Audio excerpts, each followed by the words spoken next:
Today I want to comment with you a very outstanding line from the first reading. It says, "If anyone among you considers himself wise, let him become a fool so as to become wise." Scripture sometimes enjoys this sort of paradoxical phrases. If you want to be the first one, you have to make yourself the last one. Today we hear if you want to be wise, you have to be fool. How do we make sense of this phrase? And the first observation I want to make is,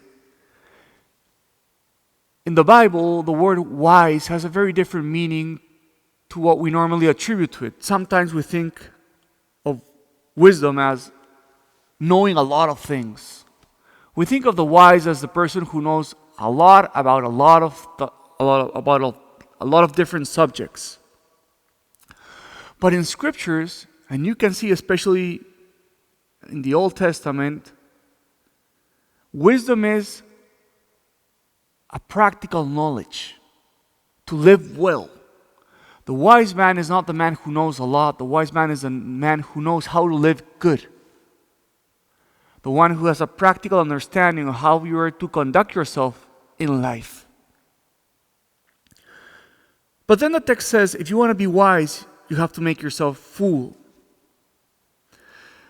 And the way that I make sense of this is, it's saying,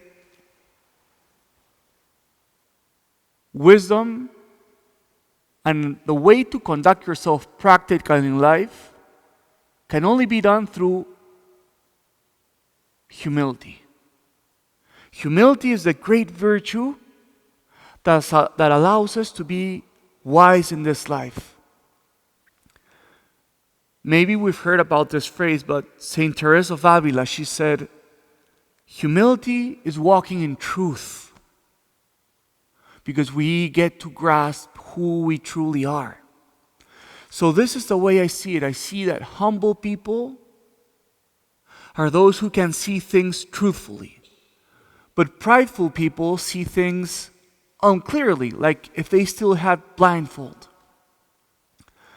So coming back to the phrase, I think the phrase is trying to say, only those who choose the path of humility are those who become wise in the sense that they have a practical understanding of life.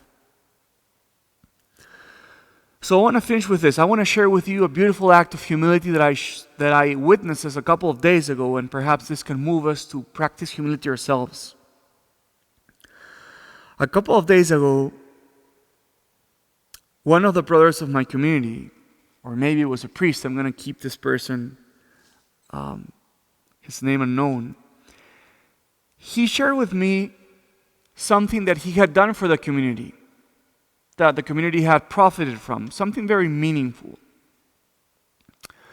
And a couple of days later, we were having a conversation in the table, and someone said, it was this person who made this possible for us. And a third person said, no, it wasn't him, it was him who made possible this for us. But the name of the person who was the real author of this good deed was not mentioned, and the person was there. And I was there sitting saying, is he going to say something? Is he going to say something? And he didn't say anything. He kept his good deed for himself. And I think that's one aspect of this complex virtue of humility. One aspect is being able to be modest and to be discreet about your own acts of virtue. Keep those acts of virtue to yourself. So brothers and sisters, let us remember, wisdom is not knowing a lot. Wisdom is knowing how to conduct yourself in life. The true capacity to conduct yourself in life doesn't come from knowing a lot. It comes from the virtue of humility that helps us to walk in truth. Let us try to perform acts of humility. One example is being discreet about your own good deeds, keeping them only for God.